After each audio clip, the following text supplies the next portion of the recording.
Hello guys, welcome to our YouTube channel Arif computer class. तो friends, कैसे हैं आप सभी? उम्मीद करता हूं अच्छे होंगे। और फ्रेंड्स, आज की इस वीडियो में मैं आपसे बात करूंगा ट्रिपल सी के मोस्ट इंपोर्टेंट क्वेश्चन। और आप सभी का जो एग्जाम है वो अप्रैल में होने जा रहा है, उसके लिए मैं यहाँ पर आपको प्रैक्टिस करा रहा हूँ और आप सभी को इन सभी क्वेश्चनों को साथ ही साथ नोट भी करते हुए चलना है। और इन क्वेश्चनों को आप पर बहुत अधिक ध्यान देना है, क्योंकि यही क्वेश्चन आपके ट्रिपल सी एग्जाम में पूछे जा रहे हैं। और आज मैं आपको ये भी बता दूं, आज ट्रिपल सी का जो रिजल्ट आया है, कुछ स्टूडेंट का ट्रिपल सी का रिजल्ट पहले आ चुका है, बट जियो वालों का नहीं आया था। आज उनका भी रिजल्ट आ चुका है। और जिन स्टूडेंट ने हमारे साथ लगकर तैयारी करी थी, उन सभी स्टूडेंट का बहुत अच्छा रिजल्ट आया है। उन्होंने एस ए और बी ग्रेड के साथ अपना ट्रिपल सी एग्जाम को टॉप किया है। इसलिए मैं अभी आपको यही बता रहा हूं, अगर आप हमारे साथ जुड़े रहते हैं तो आप अपना ट्रिपल सी का एग्जाम टॉप कर लेंगे। मेरा यही एक उद्देश्य है कि मैं आप सभी को ट्रिपल सी का एग्जाम टॉप करा सकूं। ठीक है, तो अब यहाँ पर जो है वो हमारी क्लास है, तो स्टार्ट करने जा रहे हैं हम। तो आज का जो हमारा फर्स्ट क्वेश्चन है वो है, when rows and column intersect in a spreadsheet then a box is formed, what is that box called. Spreadsheet में जब रो और कॉलम एक दूसरे को काटते हैं तब एक बॉक्स का निर्माण होता है, और उस बॉक्स को हम क्या कहते हैं? तो आप सभी का ऑप्शन है सेल, रो, ग्रिड या फिर बॉक्स। तो हम किस नाम से जानते हैं जब स्प्रेडशीट में रो और कॉलम एक दूसरे को काटते हैं और एक बॉक्स बनाते हैं? उसे हम कहते हैं, क्या कहते हैं? हम उसे सेल कहते हैं। ठीक है, तो ऑप्शन ए यहाँ पर इस क्वेश्चन का राइट आंसर हो जाएगा।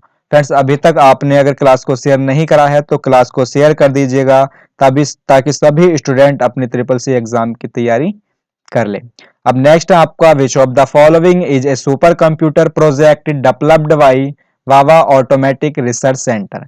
निम्नलिखित में से कौन सा भाभा परमाणु अनुसंधान केंद्र द्वारा विकसित सुपर कंप्यूटर परियोजना है?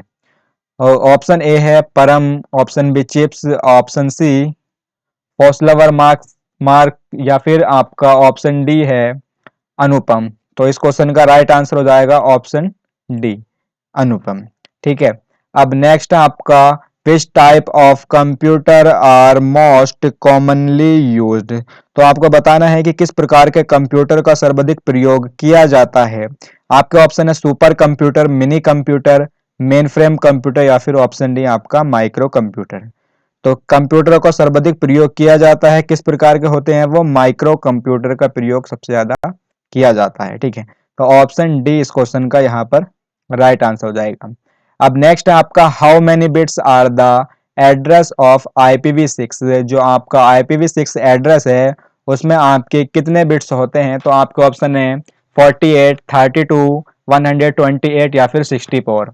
तो आपका जो IPv6 वर्जन होता है या IPv6 एड्रेस होता है उसमें आपके 128 बिट्स होते हैं। ठीक है, ये आपको यहाँ पर याद रखना है। और साथ ही मैं आपको बता दूं, जो आपका IPv4 एड्रेस होता है उसमें आपके 32 बिट होते हैं। किसमें होते हैं आपके? जो आपका IPv4 वर्जन होता है, ठीक है, या IPv4 एड्रेस होता है उसमें आपके कितने बिट्स होते हैं? 32 बिट होते हैं। ठीक है, ये आपको यहाँ पर याद रखना है। और साथ ही मैं आपको यह भी बता दूं, जो आपका मैक एड्रेस होता है, मीडिया एक्सेस कंट्रोल, मैक की फुल फॉर्म है, ये भी आपको यहाँ पर याद रखनी है, जिसमें आपके 48 बिट का होता है। ठीक है, तीनों क्वेश्चन मैंने आपको यहाँ पर बता दिए हैं, इनमें से एक ना एक क्वेश्चन हर बार ट्रिपल सी एग्जाम में पूछा जाता है। जितने भी अदर फैक्ट मैं आपको यहाँ पर बता रहा हूँ वो सारे के सारे आपके ट्रिपल सी एग्जाम से रिलेटेड हैं। अब नेक्स्ट है आपका, what type of platform is Facebook. Facebook जो है वो आपका किस टाइप का प्लेटफॉर्म है, ये आपको बताना है। ठीक है, तो आपके ऑप्शन है social network, e learning, both या फिर नन ऑफ दिस। तो आपका जो फेसबुक है वो किस टाइप का प्लेटफॉर्म है? सोशल नेटवर्क प्लेटफॉर्म है। और आपका जो फेसबुक है उसकी स्थापना 2004 में की गई थी मार्क जुकरबर्ग द्वारा। और इससे जो रिलेटेड है वो आपका इंस्टाग्राम है, ये भी आपको याद रखना है। और साथ ही इंस्टाग्राम पर हम कितने सेकंड का वीडियो अपलोड कर सकते हैं? 3 सेकंड से 60 सेकंड तक का हम इंस्टाग्राम पर वीडियो अपलोड कर सकते हैं। ठीक है, अब अगर हम बात करें नेक्स्ट क्वेश्चन की, what will be the result of, यहाँ पर एक फॉर्मूला दे रखा है, इक्वल सम 5, 2। तो इसका रिजल्ट आपको बताना है कि रिजल्ट क्या है, 7, 10, 50 या फिर 25। तो इसका जो राइट आंसर हो जाएगा वो हो जाएगा ऑप्शन ए 7। ठीक है, तो ऑप्शन ए यहाँ पर राइट हो गया है। अब नेक्स्ट आपका which of the following is a computer virus. आपको बताना है इनमें से कौन सा कंप्यूटर वायरस होता है, क्या होता है। तो आपके ऑप्शन है option A fungal, option B bacteria, option C software program या फिर आपका option D none of these. तो आपका जो कंप्यूटर वायरस होता है वो आपका एक टाइप का सॉफ्टवेयर प्रोग्राम होता है। क्या होता है? Software program. ठीक है, तो ऑप्शन सी यहाँ पर इस क्वेश्चन का राइट आंसर हो जाएगा।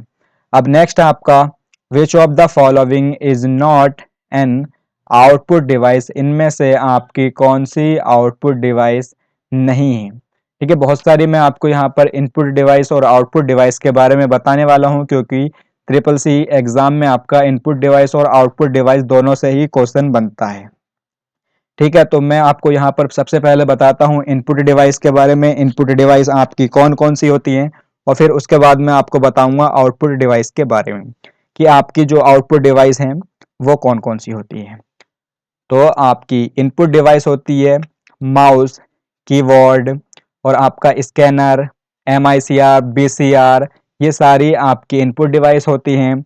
और आउटपुट डिवाइस के बारे में बात करें तो मॉनिटर, प्रिंटर, स्पीकर और प्लॉटर, ये आपकी आउटपुट डिवाइस होती हैं। ठीक है, तो यहाँ पर आपको बताना है इनमें से कौन सी आपकी आउटपुट डिवाइस नहीं है। तो ऑप्शन डी माउस। माउस आपका एक टाइप का इनपुट डिवाइस है।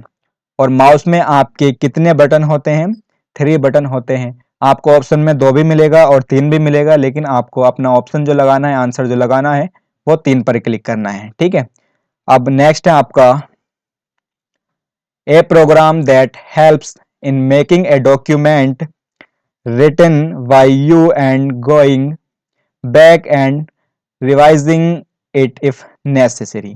एक प्रोग्राम जो आपके लिखे हुए डॉक्यूमेंट बनाने में और आवश्यकता पड़ने पर उसमें वापस जाकर संशोधन करने में सहायता करता है, तो वो आपका क्या होता है, क्या कहते हैं हम उसे?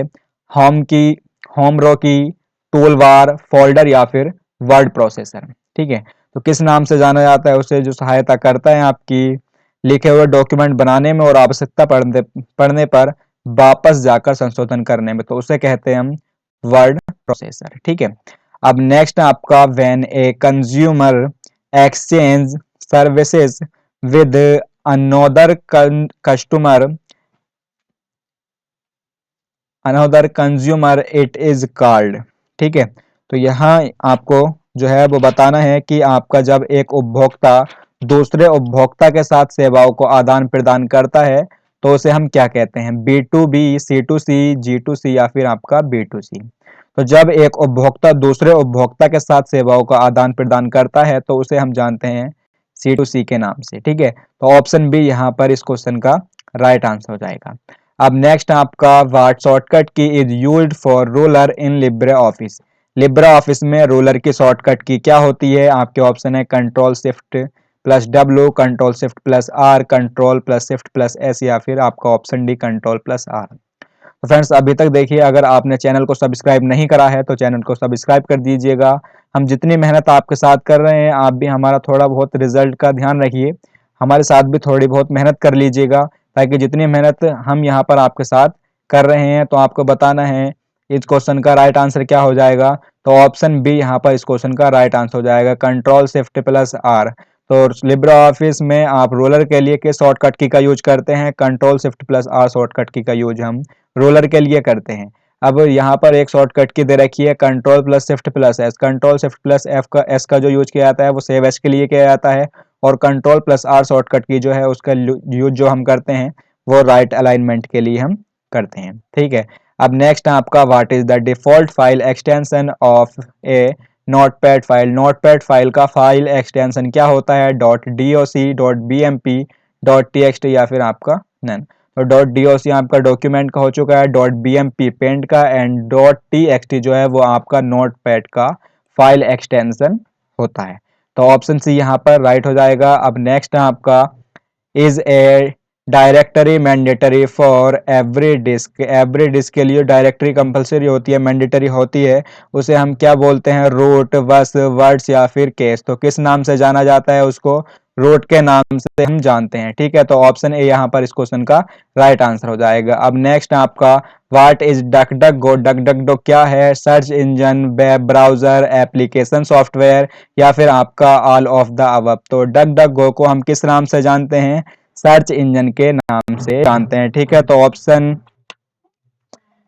ऑप्शन ए इस क्वेश्चन का यहाँ पर राइट आंसर हो जाएगा। अब नेक्स्ट है आपका what is the full form of IVR, IVR की फुल फॉर्म क्या होती है। आपके ऑप्शन यहाँ पर दे रखे हैं, international voice response, option B internet voice response या फिर आपका option C interactive voice response and option D none of the above. तो आईवीआर की फुल फॉर्म होती है इंटरएक्टिव वॉइस रेस्पॉन्स। क्या होती है, इंटरएक्टिव वॉइस रेस्पॉन्स आईवीआर की फुल फॉर्म होती है। अब नेक्स्ट है आपका एईपीएस फुल फॉर्म, एईपीएस की फुल फॉर्म क्या होती है, advanced enable payment system, Aadhaar enabled payment system, आधार इलेक्ट्रॉनिक पेमेंट सिस्टम या फिर आपका नन। तो एईपीएस की फुल फॉर्म होती है आधार इनेबल्ड पेमेंट सिस्टम। ठीक है, तो ऑप्शन बी यहाँ पर इस क्वेश्चन का राइट आंसर हो जाएगा। और मैं आपको बता दूं आरटीजीएस के, एनईएफटी के बारे में और यूपीआई के बारे में। आरटीजीएस की फुल फॉर्म होती है रियल टाइम ग्रॉस सेटलमेंट, जिसकी स्थापना 2004 में की गई थी।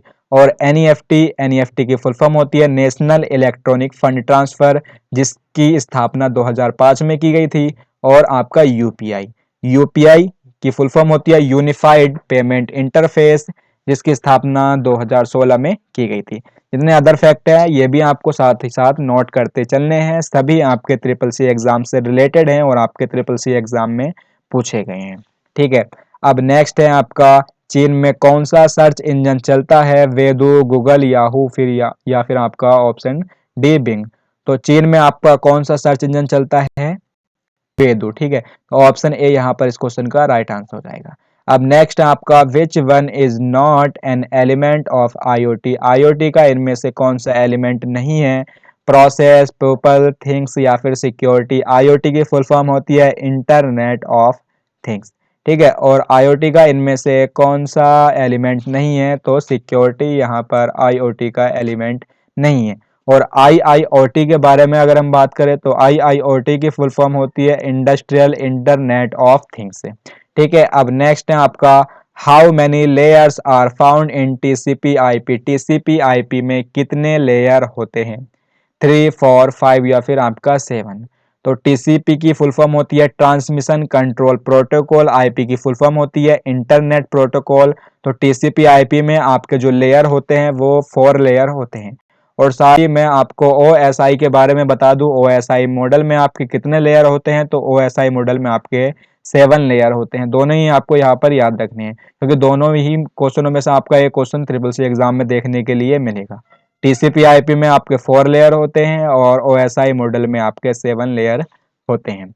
अब नेक्स्ट आपका IFSC code is of how many digit, IFSC code में आपके कितने डिजिट होते हैं, 14, 8, 11 या फिर आपका 7। तो आईएफएससी कोड में आपके 11 डिजिट होते हैं। आईएफएससी की फुल फॉर्म होती है इंडियन फाइनेंशियल सिस्टम कोड। अब नेक्स्ट है आपका मेल मर्ज और letter wizard is available in which menu of Libre office Writer. Mail merge या letter wizard Libre office Writer के किस मेन्यू में मौजूद होता है, format menu, file menu, tools menu या फिर आपका इंसर्ट में।